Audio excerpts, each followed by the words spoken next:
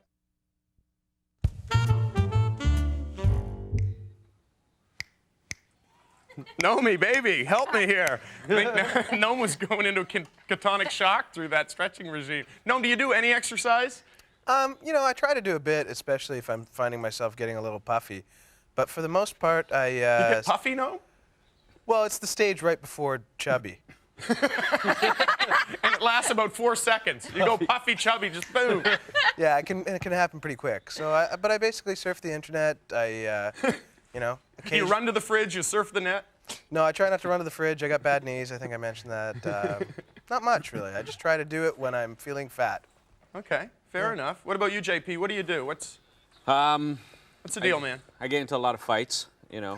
Just to stay in shape? Just stay in shape. You know, You should get in shape to fight. Don't fight to stay in shape. I get drunk. No, I like doing fun stuff. Like you guys were talking about running and all that stuff. I don't like running unless it's disguised as something else, like basketball or soccer. I did enough running from the cops as a kid, so I actually detest running. And I laugh because Krista was saying that she used to go to the gym twice a day, man. And there's no way I'm going to the gym twice. 2 a days, Krista? Seriously. Well, not all the time. I'm not going to the gym twice unless I forgot something the first time I was there. I'm not going. I like having. I just like having fun. Sex is good too. Chantel said sex was great. Not with me, but I mean just. As an exercise. Sex is cardio. You were asking me if you had sex every day, does that mean you're in shape? And I said, probably. It depends on how vigorous and Or it means cardiovascular you're the the sex former was. president of the It's only cardio United if it States. lasts What about you, long enough, Rykert? though. Do you work out, Rykert? You're Every in good day I shape? work out, and I start Especially with if my it's own sex. routine. You start with the extremities, I think. You need to warm up the extremities, so I do a little of this, get the fingers going, a little of this. You get the tongue going, right? Tongue's a muscle. And then suddenly I find I have all the patience in the world to do my stretches. Right. It's really... You've always been very flexible as far as I'm concerned. Because anytime we need to call you up, you're available. Exactly. But Tim, doesn't that affect the nutritional balance as well? a little, yeah. Just- Yeah. It's good, though. Look, he's wasting away. That's the downside. But I have the dangers of I am in shape all the time. Like I can eat whatever I want. I don't have to exercise a lot, and I look like this. So are I not in danger of things like high cholesterol and things that I wouldn't normally look for? Well, you got about 30 seconds left, Chantel. Just give us the quick. What do you think the most important things the guys need to turn around? Basically, I know it's going to sound like you've heard it a billion times before, but drink a lot of water, because when you drink a lot of water, you're flushing all the toxins through your system, and then you're less Sorry, likely to get Chantel. colds. Did I say 30? I meant 10 seconds. Oh, Thanks so much for 10. coming in. We really appreciate it. Drink water and run. Drink a lot of water and run. There We you got to go. run. Tune in next time. Thanks a lot.